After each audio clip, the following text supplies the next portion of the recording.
Hello, and welcome back to the Talkoffamepod podcast with your host, Kylie Montini. I've been dying to do this episode for a while, and I'm so happy we got the chance to do this. I'm joined by the lovely award-winning screenwriter, director, and founder of Affinity Insight Pictures. Affinity Insight Pictures is a Michigan-based film production company that draws on narrative storytelling to tell thought-provoking, hard-hitting stories that portray some of the harsh realities of both societal and quotation struggles. Talk of Fame is honored to welcome Paige Irene Bruns. Welcome to the podcast, Paige. Thank you so much for taking the time. I'm so happy you were finally able to do this. Oh my gosh, me too. Thank you so much for having me. Of course. So after graduating from Lincoln College of Art and Design in Sarasota, Florida from a BAFTA in film in May of 2020, you founded Affinity Insight Pictures, in which it's a Michigan-based film production company. And does seeing stories on screen kind of inspire you to start this production company, or how did you kind of feel the inspiration to kind of start this? Yeah, absolutely it did. I think it's kind of a combination of things, to be honest. I think seeing things on the screen that inspired me and moved me, mixed with a lack thereof. And then also just circumstances. I graduated film school during the height of the pandemic when the business was almost entirely shut down. So my plan originally was to go straight to LA and kind of work my way up that way. But with everything going on with the pandemic, I was not ready to move across the country to a city where I had no support system. Yeah. So I ended up going back to West Michigan, which is where I grew up, and spent time with family. And while I was there, I was really reintroduced to the beauty of West Michigan. And through that, I very quickly became passionate about bringing film to the area and kind of showcasing the beauty of it in film. And so I started looking into what the possibility of starting my own company would be and decided to just go for it. Ooh, especially during the pandemic and starting through the height. This pandemic is just with everything shut down, it's very hard to do things, especially entertainment wise. And now with the writer's strike going on now, it's hardly things going on in basically movies and TV wise and stuff. So it's very hard to kind Definitely. of get stories and get filming and basically publishing the things, especially right now, the writer's strike and back 3 years ago, the pandemic, it's very similar because a lot of film production shut down due to the writer's strike because no writers are doing anything due to the strike. And Right. that's the reason why we have all these movies and stuff because of the writers. Absolutely. Yeah, the entire industry is shifting right now. So it's going to be, I would say it's been shifting for a while, but now it's really starting to take off. So it'll be interesting to see where things end up for sure. Oh yeah. And when you started this back in 2020, what were some of the struggles you kind of had to go through when you created the company? Yeah, I think the biggest thing is that we did form in the middle of a pandemic when the industry was completely shut down. So a lot of the early projects that we lined up that were exciting for us, we'd get greenlit and then we'd get close to production, we'd be ready to go, and then we'd get shut down. So we never really got to get to a point of creating those projects, which in the beginning was very tricky when you're trying to, build a brand and show this is what we want to do and this is what we do. And it was a little bit frustrating, but now looking back on it, it ended up being a blessing in disguise because it really gave us the opportunity to focus on longer form content that we were really passionate about and just pour everything into that. And that's just been such an incredible process. So looking back, I'm everything happens for a reason. So I feel like that should be everyone's motto in life, especially in yeah, the industry. So everything happens for a reason because of rejection after rejection. That's yeah, everything happens for a reason, even though it can be frustrating. But it's yeah, even though it's frustrating, then sometimes it works out. Getting a green light on a film when after in the pandemic, you're okay, we can film. Then no, we cannot film yeah. anymore. But how does your So production close. so close, right? And how does your production company portray some harsh realities? Yeah. So I always say that I couldn't tell a story without some underlying social issue if my life depended on it. Yeah. I've tried to do like the lighthearted comedy thing, and it's just never worked out for me. Mhm. So I think part of that comes naturally just from my passion of telling stories about the human experience, I guess, and things that we go through and struggle with. And kind of doing it in a way that removes some of the stigma. I think there's a lot of commonly known issues that kind of stand out in society, and there's a lot of stereotypes and stigma around them. Mhm. So kind of telling the stories in a way that shows the reality of that, opposed to playing into that element of it. So I think because I'm so passionate about that, it kind of comes naturally in that respect. It's just like when you come natural to that type of thing, it's just like you're so used to doing it to the point where like, what can I do other than this project or this thing? Yeah, for sure. And like, how do you guys kind of make sure the script is telling a story like struggles? Like, do you guys reread the script, or how do you guys kind of like do it on your perspective?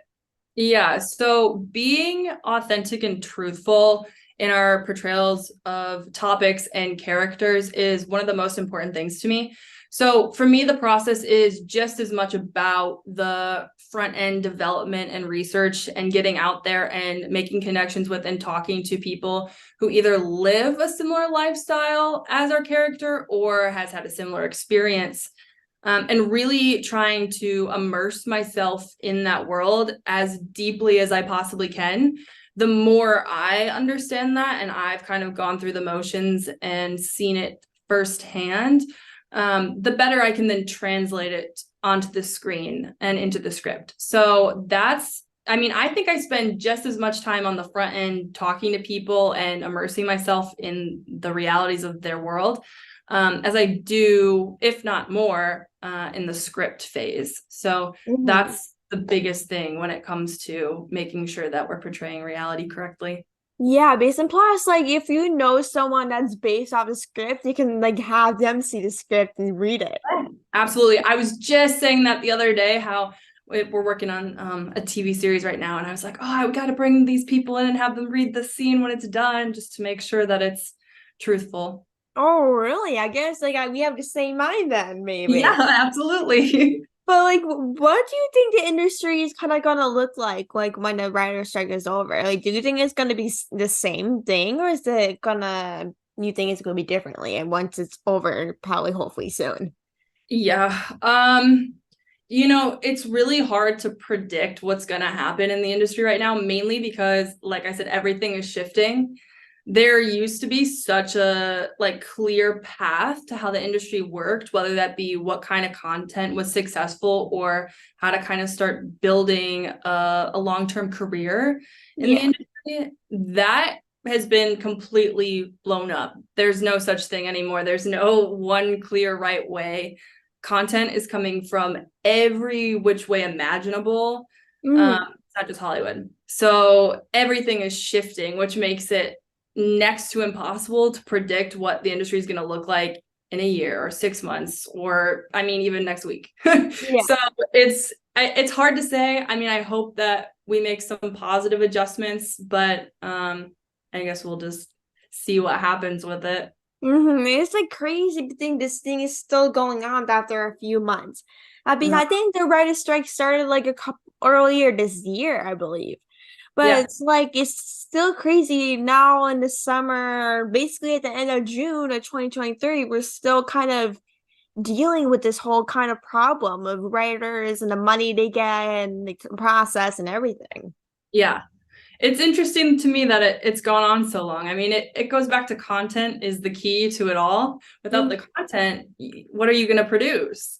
Um, so And it's just, what are you gonna make also? Like, how is yeah, this gonna get on screen if it's now being produced and written? yeah. Well, and since COVID, everybody, I mean, we've always been used to like consuming a lot of content, but since COVID, as a society, we're like even more hooked on being able to stream things and binge watch things. So, I mean, the demand is clearly there. So I don't know how long you can go on without having, a full backing for that. But Right? We'll see, I But guess. everyone's different though. Some people can go years without it, so who Yeah. knows? Who knows? It'll But be like, interesting. yeah, like how can people start writing a screenplay? Like in terms like your experience. Yeah. Good question. It's easy nowadays. I mean, there's so much software out there and technology that will help. Celtex has a great free version of their app. And I think it's a website too. I used that when I first started. And I actually have a friend using it now as she's diving into writing. So the cool thing about Celtex too is that they kind of lay out the format for you. So if you're not super familiar with screenplay format, you'll quickly kind of adapt in that format because of their application. So really all you need is an idea, honestly. Like, does it cost money to do it, or is it kind of like the free type of thing? Celtex has a free version, and I think the only difference with that is you can only like download into a PDF like 3 different projects. But you can write as much as you want. Ooh, interesting. And like, how much like will the screenplay change like when it's in process of filming or pre-production? Well, pre-production it changes quite often just because of a bunch of different things. Usually you're still working on finalizing the story. And then location, when you start looking at location things, that always changes things here and there a little bit. And then in terms of like actual production, in my experience, it doesn't change too much. For me, the biggest difference comes with dialogue. Oh, Yes. I like to give my actors room to improv and kind of if there's a line that doesn't feel natural to them or if they come up with something better that's like much more clever than I came up with or wittier, I'm like go for it as long as it's staying true to like the overall goal of the story and true to who the character is. So for me that's where the change comes the most. I do know though that some productions will do major rewrites like overnight. oh yeah. I luckily have never had to do that, but I do know that it happens. So, and then of course, location stuff, sometimes you can have a location problem or weather where you're kind of forced to do some rewrites, but they're usually relatively minor.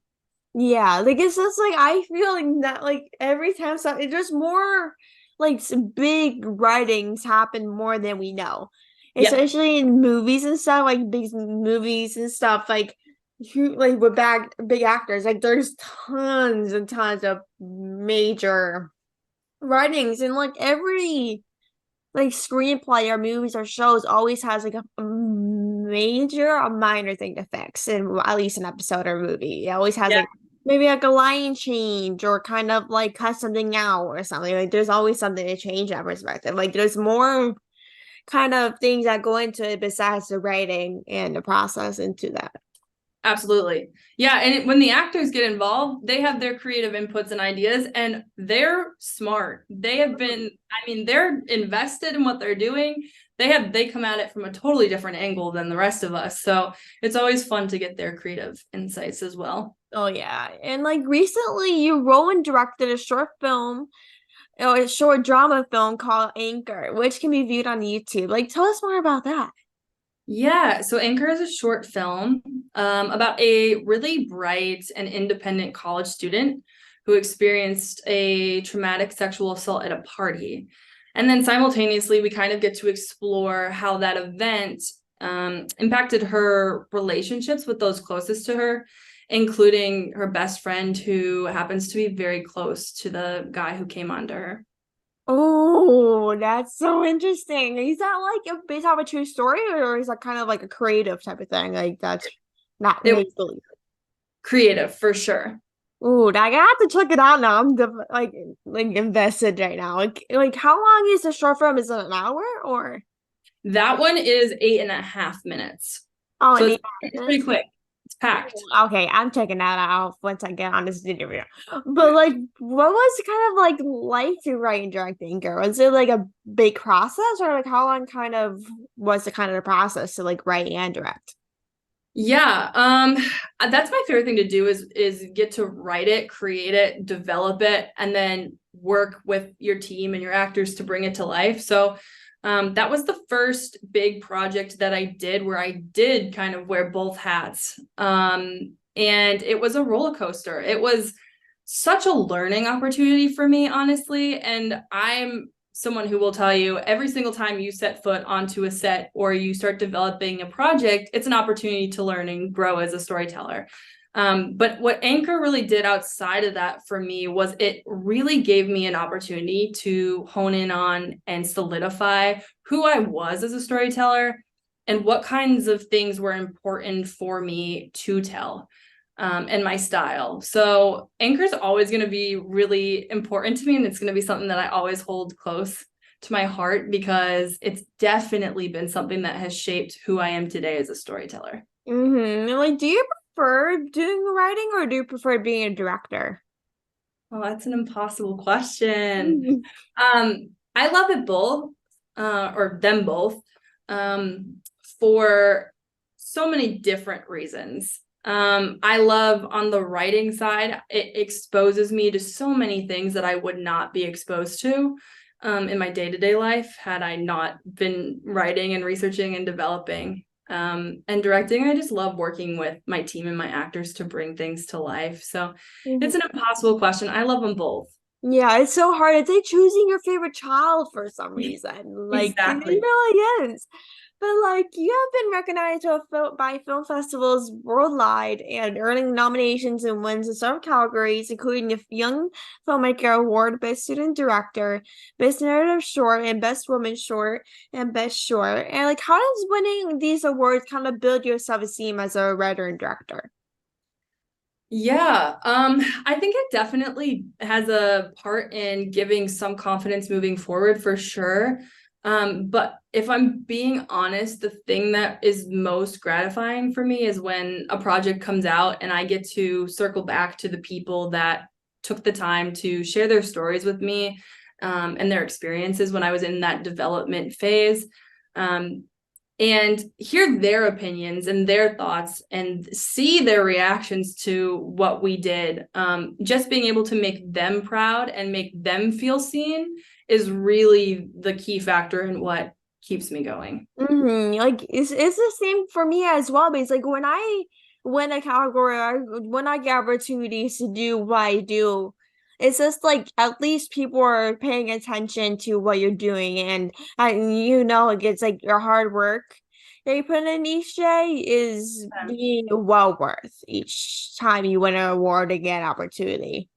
Absolutely. And when you talk to these people, in the development phase, you really, all of a sudden, you kind of feel this responsibility to them to Yeah. portray their reality and their experience accurately. So to be able to make them feel seen is everything. It really is because like when people are watching short films, movies, shows, or whatever they're watching YouTube videos, like they are, especially little kids, are always looking to see somebody like them and feel inspired. Yeah. When they see that, like when they're watching something, whether it's like a movie or a show, or seeing a famous actor filming in a big movie that just came out, like when they see that person that's like a boss lady or an agent or whatever it is, like they're like, okay, I want to do that. I want to become that person like they are. Like that happens for me a million times. Like when I saw Olivia Benson in Law and Order SVU, I wanted to become a detective. I want to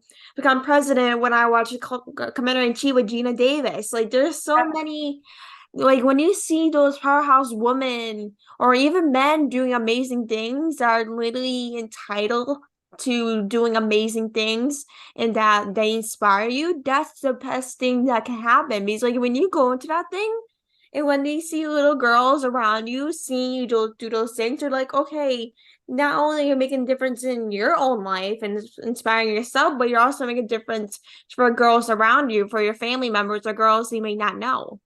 Yeah. It's amazing that storytelling can do that. I mean, when I look back at my life, there have been so many things that have impacted me that I'm like, that's inspiring. And it's just amazing that it has that kind of backing power to it. Yeah.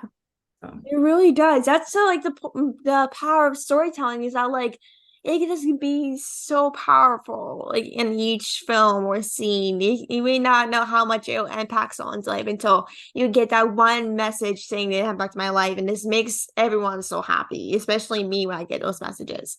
Yes, absolutely. And like, do you have like any like upcoming projects? I do. So I'm working on a drama series right now that kind of centers on three families in a small town in the Midwest. And it's all they're like about their multi-generational relationships and all centered around the current opioid crisis. Ooh, that seems so interesting. I can't wait to see it. Like, when do you have an idea of when it's gonna be out or filming, or is it so like up in the air? Yeah, so I'm not sure of timeline just yet. We are working on the script right now, but I will say that it is coming along and I'm very excited about it. Amazing. And like, what is some advice for writers and directors that are just starting out or kind of looking to be in this industry but don't know kind of where to kind of begin? Yeah, so I think outside of the basic, just make sure you're getting out there and making your own content because that's so true and it's so valuable. Anybody can create quality content nowadays with the technology that's out there. Um, Mm-hmm. I think for writers, I always say that vulnerability leads to authenticity. So learning how to get yourself to a place where you feel comfortable enough to be vulnerable in your work. I know it's not an easy thing to do and it takes time. So it's, whatever works for you as an individual. Creativity is such a private thing until it's not. Yeah. And when you're kind of like surrendering yourself to all the emotions of each of your characters, all of a sudden it feels very personal, which makes it then terrifying to share that with anybody, let alone potentially the entire world. So finding ways to just get more comfortable with that and being vulnerable is a big thing as a writer, because that's how you're going to craft authentic characters that feel real, that people can, again, going back to watching something and seeing something relatable. That's how that's done. Mm. And then for directors, the biggest thing for me has been being able to identify your actors' breaking points and when they've hit their emotional wall. Because as the director, you are their biggest advocate on the set. Your job is to be there to support them and help them be the best that they can be. And the second that you identify that they have hit that point and you ask for another take, now you're all of a sudden not acting as their biggest advocate. And that is vital, being able to identify that. Well, and not only identify it, but be able to be prepared enough to then take a step back and be Yeah. like, we're good, we got what we need, we're done. Moving on. Or have a backup plan. If you didn't get what you need, okay, how do we move away from this and then come back and get what we need? That is huge because that actor director dynamic is everything. It will make or break your film. And a situation like that will be vital to the actor director relationship. Yeah, it really is because like when you have that art actor and like director relationship, like with having that relationship is basically as important as the film itself. Like you having a good relationship with the actor, like it's like kind of like a big thing because of course you want to have actors they bond with, but you don't want to have a bad relationship when you're done with this film and not talk to him again. Because like of course you're going to have work with them for a few weeks or months depending on the film, but of course like you do not kind of want to deal with that with the people you work with alone. Yeah. Well, yeah. And two, I think when you're doing any kind of content, but especially when you're talking about deep emotional dramas, you're asking a lot of these people. Yeah. And I think it's easy sometimes for directors to forget that. I think we're all conscious of it, but I think sometimes it's easy to forget that in the moment, being wrapped up with production things. So just making sure that that's always in the front of your mind and you're always concerned and focused on the actors is a big thing as a director. It really is. And like I just want to thank you so much for coming on, Paige. I really appreciate it. I know we've been dying to get this done. So I'm Yeah. happy me and you were able to get this done. And where can people find you on social media if they want to connect with you? Yeah, so Instagram is Paige Irene Bruns. Perfect. Everyone go check her out. And I can't wait for any upcoming projects you haven't planned. And if you need anything at all, feel free to let me know. I'd be happy to help. Anyway, so thank you again. And thank you everyone for listening. I'll see you guys soon. Thank you so much. Have a great rest of your day, Paige. You too. Thank you. Of course. Bye, guys. Bye.